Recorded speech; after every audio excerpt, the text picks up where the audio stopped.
थांबा थांबा थांबा, 3 ब्लाऊज नाही आहे, हा एकच ब्लाऊज आहे. स्लीव्ज बॅक साईड आणि फ्रंट साईड. आता हा मी स्लीव्ज पहिला शिवून दाखवणार आहे. डिझायनर स्लीव्ज आहे. पहिल्यांदा आपण जी स्लीव्जला पट्टी लावायची आहे ती तयार करून घेणार आहोत. मेन फॅब्रिक, त्यावर अस्तर आणि मग अशा प्रकारे मी कॅनव्हास ठेवलेला आहे. कॅनव्हासमध्ये मी जोडलेला आहे. सलग माझ्याकडे नव्हता, छोटा तुकडा होता, त्याच्यातच मी ॲडजस्ट करून हा कॅनव्हास पेपर आखून घेतला पहिल्यांदा. आणि जे आखून घेतलेलं आहे त्याच्यावर शिलाई दिली. मग बाजूचं कापड जे होतं जादाचं ते कापून घेतलं, कट्स दिलेत आणि त्यानंतर याला पलटवून घेतलं. पलटवून घेतल्यानंतर अशा प्रकारे नख देखील मारून घेतलं याला आणि परत एकदा दाब शिलाई देऊन घेतली. वरच्या साईडने पुन्हा एकदा शिलाई देऊन घेतली. जादाचं कापड कापून टाकलं आहे. ही पट्टी झाली तयार. याला ओव्हरलॉक करणार आहे. त्यानंतर पॅच तयार करूयात स्लीव्ज साठी. आता इथे मी अस्तरचा पॅच तयार केलेला होता, तो शिलाई करून घेतला. जादाचा भाग कापून टाकला. आता दाब शिलाई देऊन घेऊयात. दाब शिलाई दिल्यानंतर याला पलटवायचं आहे. पलटवल्यानंतर साईडने शिलाई देऊन घेऊयात. अशा प्रकारे हा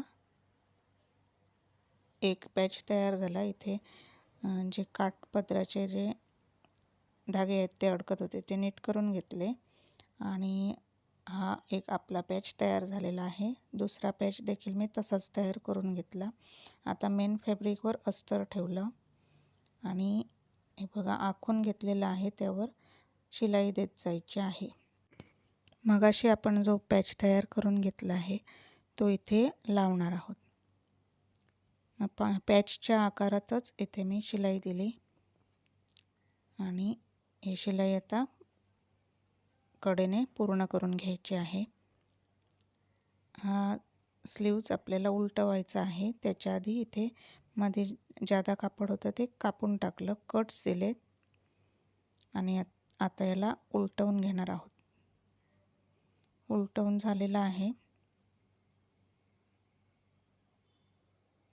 आणि आता याला दाब शिलाई मी एवढ्यात देणार नाही आहे, तर साईडने अस्तर याचं फिक्स करून घेऊयात, म्हणजे शिलाई देऊन घेऊयात.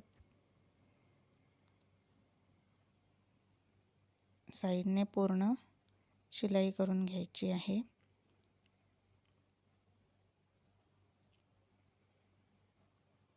शिलाई देऊन झाल्यानंतर आता हे बघा अशा प्रकारे पॅच ठेवला आणि शिलाई देऊन घेऊयात. डबल शिलाई करून घ्यायची म्हणजे पॅच उसवणार नाही.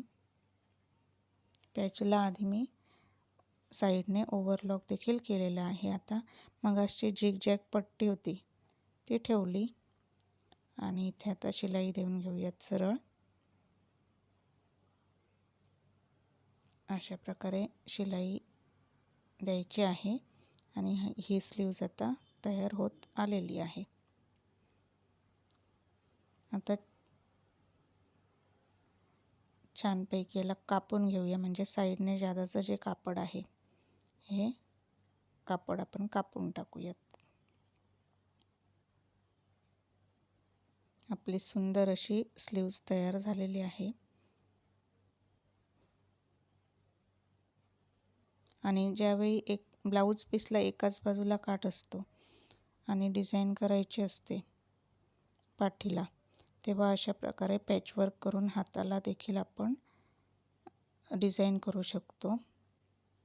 आणि ही सुंदर अशी डिझाईन तयार झालेली आहे. सध्या असे स्लीव्ज ट्रेंडिंगमध्ये आहेत. म्हटलं व्हिडिओ बनवूयात. जरी वेळ लागत असेल ह्या स्लीव्जला, तरी दिसायला खूप सुंदर अशी स्लीव्ज दिसते.